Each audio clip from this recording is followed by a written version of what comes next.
Yes, sir. Thanks for having me. Yes, indeed. Everyone get your name in the chat, and we will kick off the questions here. Steve, we're going to go back to back. Go ahead.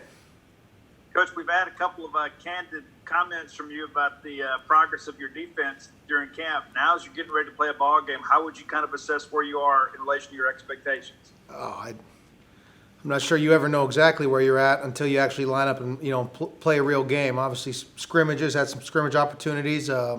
Some guys that performed well. Obviously, you see things that you need to get better at, and so I know this. We got an excited group of guys ready to kick it off on Saturday, and come around 6:30 p.m. or so, we'll know a lot more about what we got. We'll hand it over to Paul Jones. Coach, you talked some during camp about the versatility of Mookie Watson being able to play different positions. How valuable does that kind of depth and versatility come in a game like against LSU? Obviously, you mentioned the opponent there. You better be pretty versatile when you're facing them. You look at their offense last year. Shoot, my goodness, they hurt you every way imaginable. So you better have some versatility. But the other thing is, that I think everyone in football is dealing with this year is you better have some depth and some versatility, because you don't know when a guy might, contact tracing or coronavirus related, a guy might get shut down for 10 to 14 days. And if you don't have some depth on your roster, then those are big blows if you lose a starter or something like that to something like that.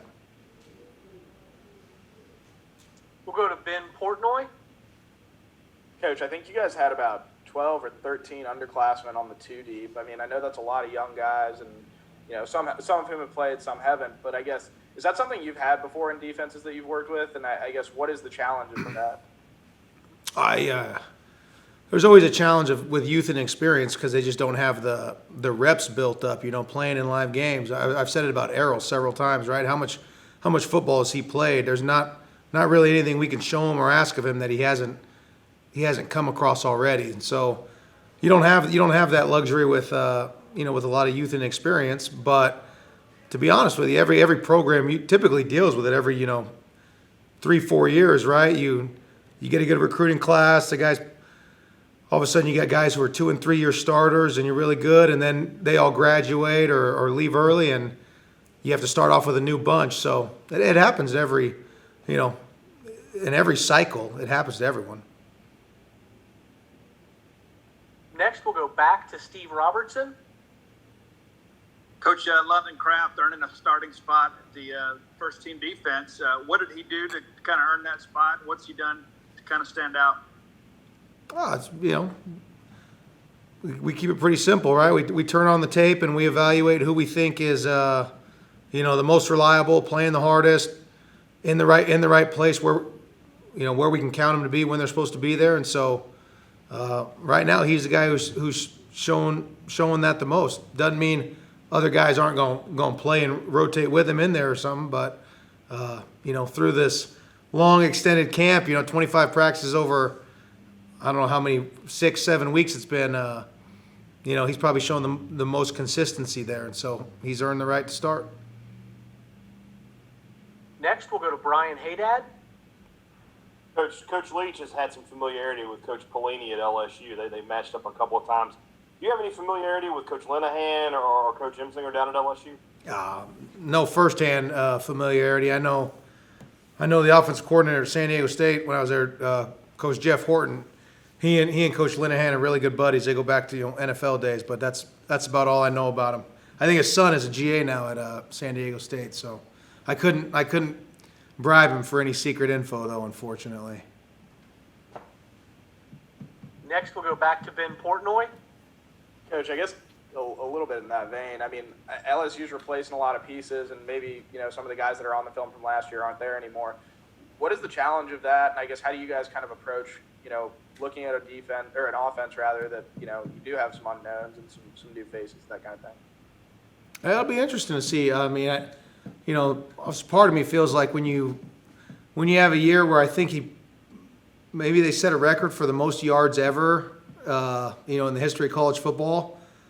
Hard for me to believe they're gonna change drastically, from what worked and got them a national title. So I think you're gonna see a lot of the same things, but obviously you got different influences in there, and so I'm sure Coach Linehan's gonna bring things from what he did with the Cowboys, and they obviously recruit very well every year, so they're gonna have plenty of good athletes running around the field. They might not be household names yet because they were behind those guys playing a whole bunch a year ago, but I promise you there'll be no shortage of speed and talent on that field.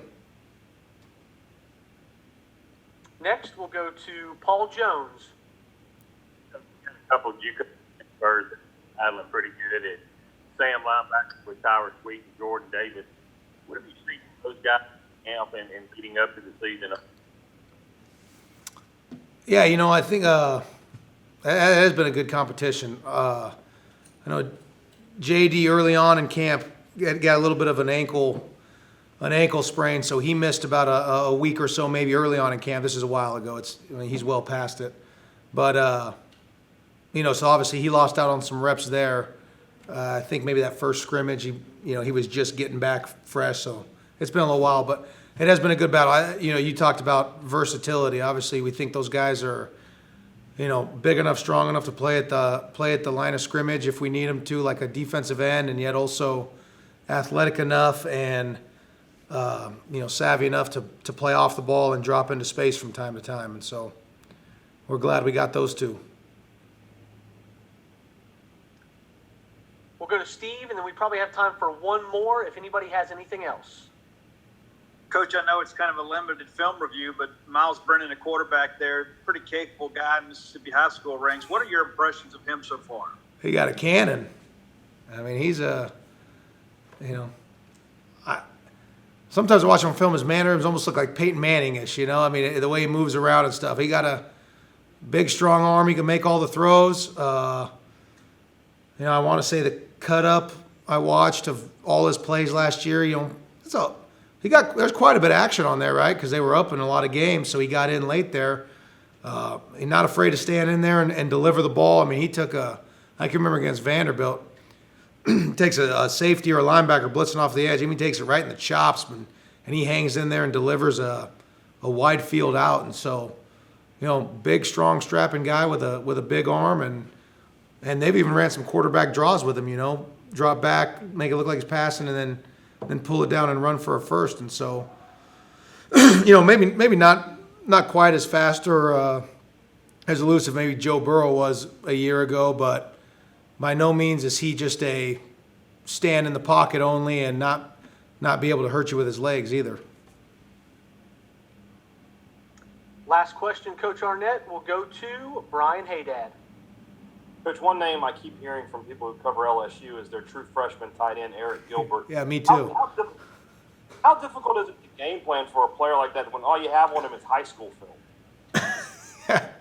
His high school film's pretty good. I don't know if you no, I mean it is what it is, right? I mean, obviously, like I said, you see the way they used their tight end a year ago. You hear articles about how good he's looked and the different ways they can use him, and obviously they got really good coaches who will put him in the best position to be successful. And so, I don't think until you actually come out and after the first couple series, you get a feel for maybe the different ways that the tight end is being used. You go in with your base game plan and then you adjust if it's giving you problems. Great. We appreciate the time tonight, Coach Arnett. Thanks for joining us. Thank you.